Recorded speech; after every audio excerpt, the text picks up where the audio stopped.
Office of the Jawaharlal Nehru Manipur Dance Academy Manipur CHATLIBA CHAHI ASIGI April ki tarik amada KOUKHIBA THABAK ki PAU gi post AHANGBA khara KOUKHIBA gi marakta Guru SUTRADHARI AMADI RASDHARI gi post ASIGI AHANBA KHANKHIBA candidate asi Matik Chaba JDMDA IMPHAL gi director ga LOUTUNADUNA KHANBANI post asi CHATNABA YAROI AMUK HANNA post asigi Matik Chaba candidate Khanbiyu Haina Hanglem Indu Devi na Phongdorakhre wapam asi ngasi Major Khulda leiba Manipur Press Club ki thangjing hall da pangthokiba paugi paumi singa unaba amada mahakna phongdokibani makha tana mahakna haikibada CHATLIBA CHAHI asigi April gi tarik amada khabar gi chefong amada Jawaharlal Nehru Manipur Dance Academy ki ahangba post karagi recruitment tauragani haibigi matung inna Indu apigani haibigi matung inna Guru Sutradhari amadi RASDHARI gi ahangba post asigi damak CHATLIBA CHAHI ASIGI April ki tarik 13 amadi 12 da mahaki oiba document gi che sang post asigi damak mari leinaba office ta thajanki post asigi oina condition A B natraga C khaidoktune yauri condition A or C gi makhada mahakna post asi apply tawkibani thabak asigi document thajanba matamda awat pa amata yaudre haina thajankiba document asibu CHATLIBA CHAHI ASIGI July gi tarik 8 gi nimidang wairamda JDMDA gi director masamakna phone toroktuna 7-year ki experience certificate yaudreduna interview asigi screening test yawba yaroi haina hairaki sahi taret ki experience certificate yaudrabasu interview asigi condition ahumgi matung inna sangit natak awardee ama oirabadi yai haina yauriba asigi matung inna mahaki utsap Bisma Milal Khan Yuba Puruskar awardee asi sangit natak awardee ama oidrabra haina su hanglakli 7 years ki experience certificate yaudabagi document sudaba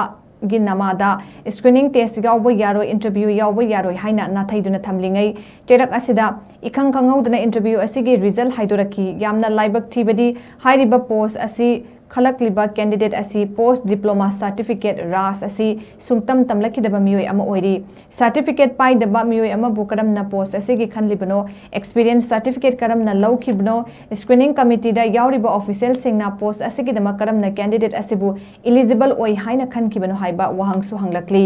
post asigi damang Jawaharlal Nehru Manipur Dance Academy gi director na yamna chauna aran mawongda thabak chathare haibasi taklibani hairiba wafam asigi matangda sangit natak Academy New Delhi amadi Governor Secretariat su complaint ama thangat pa laikre ahangba post asigi satakriba requirement process asi lautungna ba aranba amadi post asi chatnaba yaroi cancel tauthokuna amuk hana achumba mawongda amuk hana interview asi lobiyu haina sangit natak academy gi authority gi pukning su chingselaki masigi sarang naringai marak asida interview result haidorpa matam asida Guru RASDHARI da khalakliba candidate ase post diploma ras da suktam tam khidaba mioi amani certificate pai daba mioi asina karamna scanning pass thawhalibano mioi ase experience na karamna lokhatliba haina wahang ase hangjani maram sungcha chadabani matam asada tawribase director masamakta aina maram sungcha chade haidana aina Phongdok chaningi Sankritan pungda loraba mioi sibu karamna screening committee da yawba official singna Guru RASDHARI da eligible oya haidana lokhat birabana haibase aigi wahang aduga JDMDA gi class ki oiba crossing ase AHANBA da foundation cross 3 year foundation cross 3-year course haina lai foundation course haje tamjarapa matamda aina tamjarapa matamdudadi certificate course haina hainarame akoina tambaloraba matungda di foundation course haina ongibani masidasu foundation course asida dance ki class ama adagi sankriton ki class haidana tonga khaidopena thammeba class amada tisinade